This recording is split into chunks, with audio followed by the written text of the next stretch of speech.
నేను పట్టించుకోలేదు, ఎందుకంటే నా మనసు అక్కడ లేదు. ఉదయ్ చుట్టూని తిరుగుతుంది, అతన్ని కలవాలనిపించేది. కానీ ఎలా?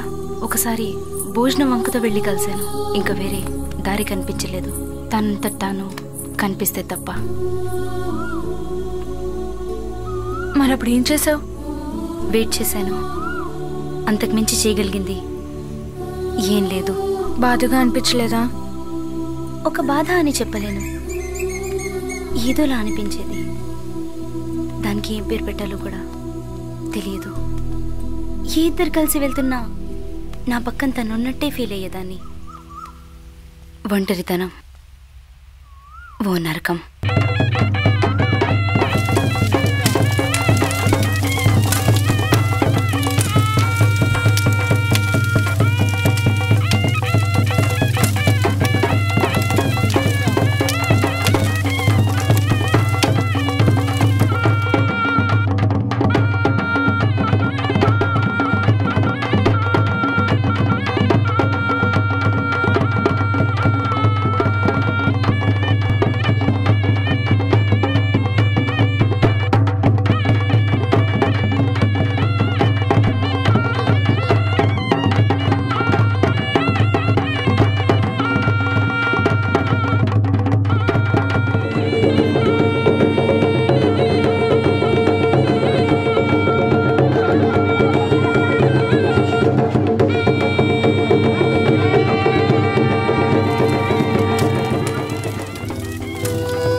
నువ్వు మందు తాగుతావా? నేను మంచినీళ్ళ కన్నా మందే ఎక్కువ తాగుతాను.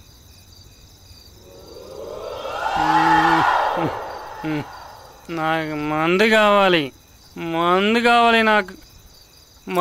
మందు ఇవ్వకుండా వెళ్ళిపోతున్నావా? మందు ఇవ్వకుండా వెళ్ళిపోతాయంటే మెంటల్ దాని.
అలా ఎవరిని చూసినా తనే అనంతగా ఫీల్ అయ్యేదాన్ని. కనిపించిన ప్రతి దేవుణ్ణి మొక్కాను, అతను కనిపించాలని. నా పూజలు ఫలించాయో ఏమో, మళ్ళీ అతను కనిపించాడు. బాబు ఎంత? నీకైతే ఫ్రీనే. హే సర్ప్రైజ్. మళ్ళీ ఇలా ఉదయ్ కనిపించడంతో నా ఆనందాన్ని మాటల్లో చెప్పలేను. నా భావాలు తెలియకుండా అతని ఉద్దేశం తెలుసుకునే ప్రయత్నం చేశాను. తనకు నేనంటే ఇష్టమేనని అర్థం చేసుకున్నాను. తన ఫ్రెండ్ ఎవరో రావడం వల్ల కలవలేకపోయాను అని చెప్పాడు. అప్పుడు నాకు ఉదయ్ పిచ్చి పిచ్చిగా నచ్చాడు. ఎంతగా అంటే వెంటనే తను వాటేసుకుని ముద్దు పెట్టాలనిపించింది. కానీ కంట్రోల్ చేసుకున్నాను. చా, కంట్రోల్ చేసుకున్నావా? పెట్టేయాల్సింది, ఓ పని అయిపోయేది. అది నువ్వు అనుకున్నంత ఈజీ కాదు. ఏదేమైనా నువ్వు లక్కీని. అతను కనిపించాలని మొక్కగానే టక్కుని కనిపించాడు. నేను అలాగే అనుకున్నాను. కానీ కానీ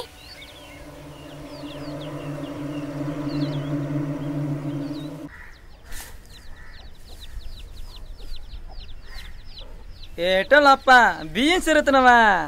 లేదు, అంట్లు తోముతున్నా. కళ్ళు కనబట్లా? ఏందా కయ్యమంటున్నావు? కబురు చెబుదామని వస్తే ఏదో చెప్పా. మా చుట్టాల్లో ఒక మంచి పిల్లోడు ఉన్నాడప్ప. గుంటడు బాగానే చదువుకోండు. ఈ మధ్యనే సంబంధాలు చూస్తారా? మరి మన పిల్ల ఉందని చెప్పానప్ప. మన పిల్ల ఏంటి? మా పిల్ల.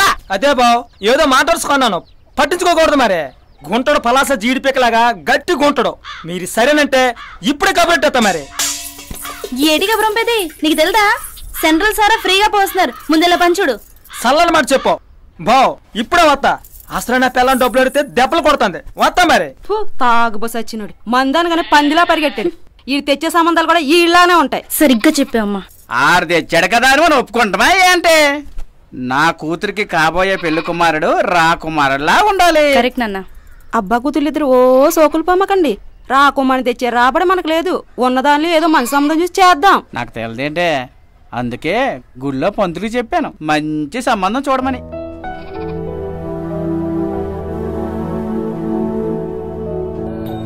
అలా నాకు పెళ్ళి అనే కొత్త తలనొప్పి మొదలైంది. ఏం చెయ్యాలో అర్థం కాక ఆ రోజు నా పుట్టినరోజు అయితే గుడికి వెళ్ళాను.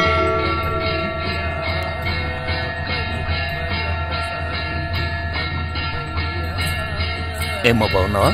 బాగున్నానండి. ఈరోజు నా పుట్టినరోజు, అర్జెంట్ చేయించండి. శుభం.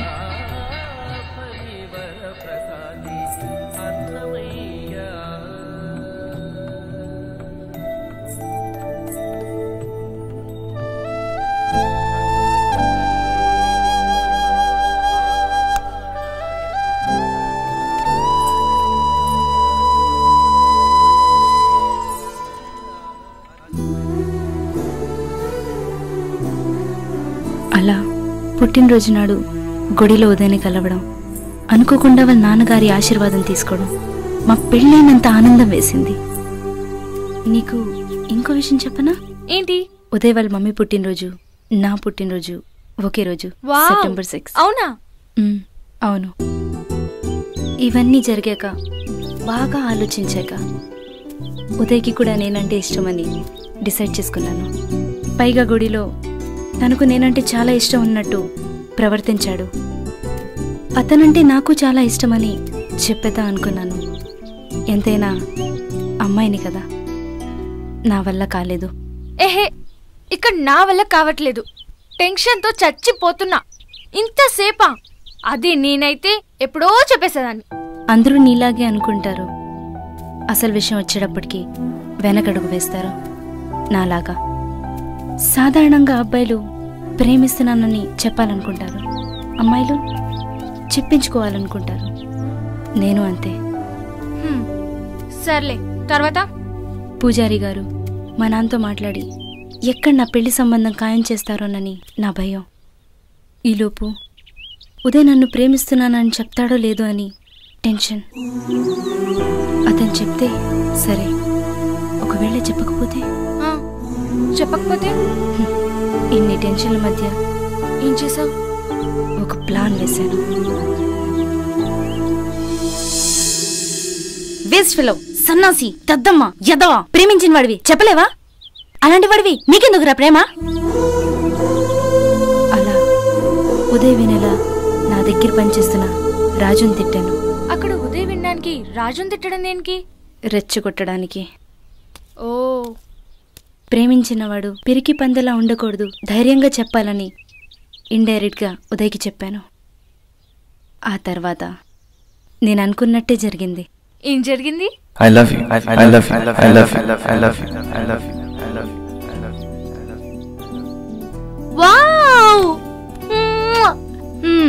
తర్వాత తర్వాత నేను కూడా తన్ని ఇలాగే హక్ చేసుకున్నాను.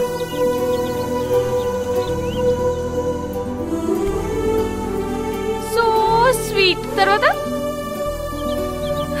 ఆ రోజు రాత్రంతా నాకు నిద్ర పట్టలేదు.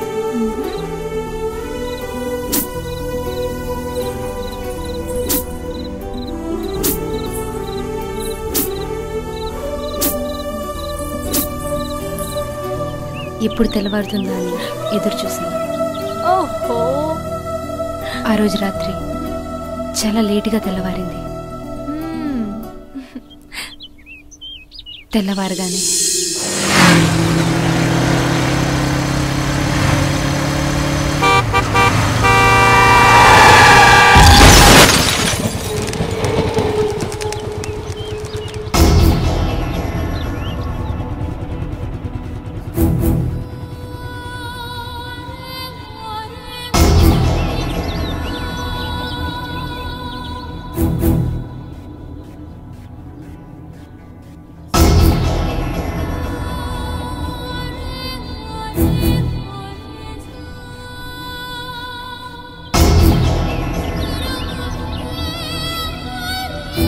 ఆడు కనిపించకుండా పోయాడు. అందుకే ఎవరిని నమ్మకూడదు. మిమ్మల్ని నమ్మొచ్చా డాడీ? కాల్ సీన్కి యాక్సిడెంట్ అయిందని నాకెందుకు చెప్పలేదు?